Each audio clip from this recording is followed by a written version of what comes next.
Good afternoon, everybody. Con here with Techout. Today we're going to be taking a look at the Google Pixel 4 XL and the Note 10 Plus. We're going to do a little comparison, and I'm going to tell you guys what I like and dislike about each phone, and just compare them, and let you guys know which one I'm liking more. I've only had the Google Pixel 4 for a couple of days. I've had the Note 10 Plus for a few months now.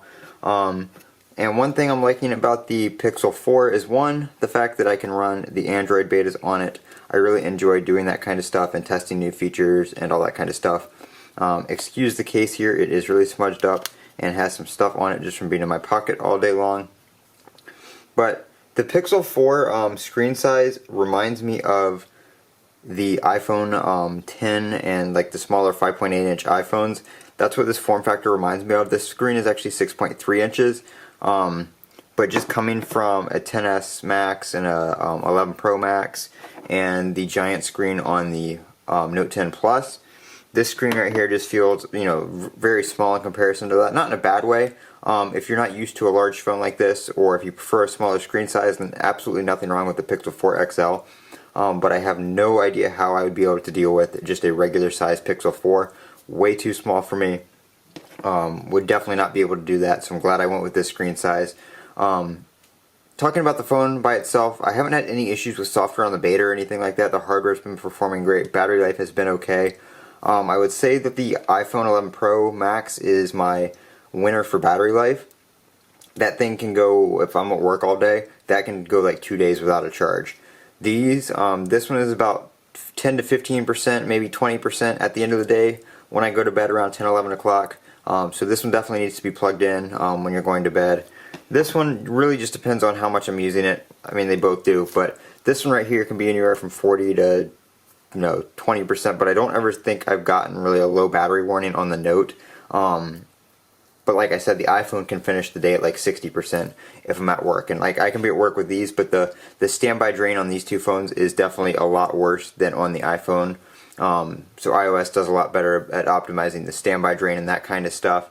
The screen on this one, not a huge fan of it. It's not bad, but I have my brightness at 95% right now, and that is like okay brightness, but I would prefer a brighter screen. The Note 10 Plus here, I'm running about 85 to 90%. This one goes all the way to the top here, as you can see in the little red area. So about 85 to 90% right here, and it's plenty bright. I can actually turn this one down a little bit and it's still okay. I just think the screens look a lot better when they're brighter.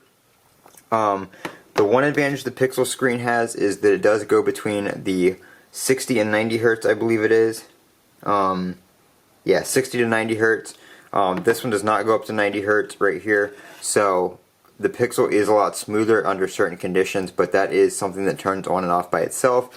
You can enable the developer options and force 90 Hertz, but it does affect battery life dramatically. A lot of people report losing about 30 minutes to an hour of battery usage of screen on time with that enabled. So I haven't tried that yet. Probably not going to, because I haven't really noticed any issues with it. But that is that. One UI on this phone, I mean, One UI it's improved greatly since back in the TouchWiz days.